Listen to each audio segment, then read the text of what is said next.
আসসালামু আলাইকুম।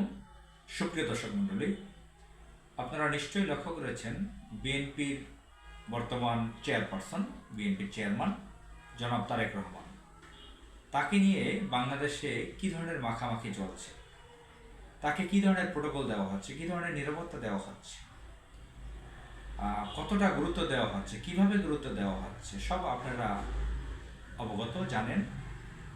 জনাব তারেক রহমান সম্পর্কে এটাও জানেন যে তিনি সম্প্রতি কাগজপত্রে ভারমুক্ত হয়েছেন। তিনি সম্ভবত চেয়ারম্যান হয়েছেন, চেয়ারপারসন না, চেয়ারম্যান। তো এই তারেক রহমান, আমরা যেটা দেখতে পারতেছি বাংলাদেশে, তিনি মনে হচ্ছে যেন বাংলাদেশের অঘোষিত একজন রাজা, কিং। আমরা যেরকমটা দেখতে পেয়েছি আনুষ্ঠানিকভাবে ব্রিটেনের রানী রানী দ্বিতীয় এলিজাবেথ, সেকেন্ড এলিজাবেথ, তার মারা যাওয়ার পরে তার সন্তান প্রিন্স চার্লস তিনি রাজা হয়েছেন। রাজা হওয়ার পরে ইউরোপের কমনওয়েলথভুক্ত দেশগুলোর মধ্যে তিনি ভ্রমণ করেছেন। রানী এলিজাবেথের লাশ দেহ নিয়ে, মরদেহ নিয়ে, যেহেতু তিনি অমুসলিম এই জন্য মরদেহ বললাম। তো এটা নিয়ে তিনি ভ্রমণ করেছেন এবং বিভিন্ন ধরনের আনুষ্ঠানিকতা, কালচারাল যেগুলো থাকে রাজপরিবারে, সেগুলো হয়েছে ইউরোপের বিভিন্ন দেশে। তো আমরা দেখেছি যে প্রিন্স চার্লস এখন নতুন কিং হয়েছেন, রাজা হয়েছেন। আগে আমরা দেখতাম যে তার ওখানে রানী এলিজাবেথের ওখানে শপথ করত ব্রিটিশ প্রাইম মিনিস্টার, এবং রাষ্ট্রীয় গুরুত্বপূর্ণ কাজের সব কিছুর শুরু হতো সেখান থেকে। এখন দেখি প্রিন্স চার্লসের সেখান থেকে শুরু হয়। তো আমরা এটা ব্রিটিশ ঔপনিবেশিক যে শাসন ছিল আমাদের এই ভারত উপমহাদেশে, পৃথিবীর অধিকাংশ দেশ তাদের কলোনি ছিল। তো সেই রাজ পরিবারের শেষ চিহ্ন হইল এই যে প্রিন্স চার্লসের পরিবার। এখন আমাদের বাংলাদেশে এই তারেক রহমান তো কোনো রাজ পরিবারের না, সেই ধরনের তো কোনো রাজ পরিবার না। তার পিতা শহীদ প্রেসিডেন্ট জিয়াউর রহমান, তিনি বাংলাদেশের একজন প্রেসিডেন্ট ছিলেন। তার মা বেগম খালেদা জিয়া একজন পলিটিশিয়ান ছিলেন, একজন প্রাইম মিনিস্টার ছিলেন, বেশ নামকরা আপসহীন একজন নেত্রী ছিলেন, রাজনীতিবিদ ছিলেন। তার প্রতি বাংলাদেশের কোটি কোটি মানুষের ভালোবাসা আছে। সেটা আমরা তার ইন্তেকালের পরও দেখেছি যে মানুষ, লক্ষ লক্ষ মানুষ কান্নাকাটি করেছে। আমি নিজেও জানাজায় গিয়েছি, আবেগ আপ্লুত হয়েছি। আমরা অনেকেই গিয়েছি, লক্ষ লক্ষ মানুষ। বাংলাদেশের সবচেয়ে বড় জানাজাটা তার হয়েছে। কিন্তু তারেক রহমান তাদের সন্তান হিসেবে কি তিনি মনে করছেন যে আমি বাংলাদেশের কিং, রাজা?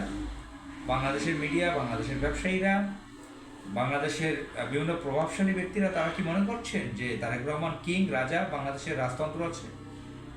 আমরা দেখতে পারতেছি যে নির্বাচন কমিশন, ইলেকশন কমিশন তাকে উত্তরবঙ্গ যেতে বাধা দিলেন।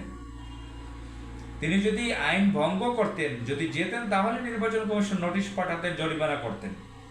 পূর্ব থেকেই তিনি কি সব রাজনৈতিক দলকে বলে দিয়েছেন, কল করে বলেন যে আপনারা যাবেন না অমুক জায়গায়, তমুক জায়গায়? তারেক রহমানকে আগে বলার ব্যাপারটা কি? কি দাঁড়ায় এখানে? অন্য রাজনৈতিক দল কি এভাবে বলছেন?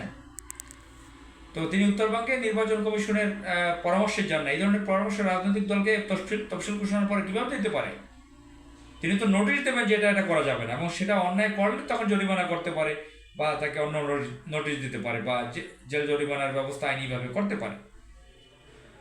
তো আমরা বাংলাদেশের বড় বড় ব্যবসায়ী হিসেবে যারা পরিচিত, অলিগার্ক, মাফিয়া, গডফাদার, মিডিয়ার যারা সন্ত্রাস, দিল্লির এজেন্ট, সব হুমড়ি খেয়ে পড়ছে। এবং তারেক রহমানকে যে প্রোটোকল দেওয়া হচ্ছে, যে নিরাপত্তা দেওয়া হচ্ছে, যে রোড দিয়ে যায় সেই রোড বন্ধ হয়ে যাচ্ছে।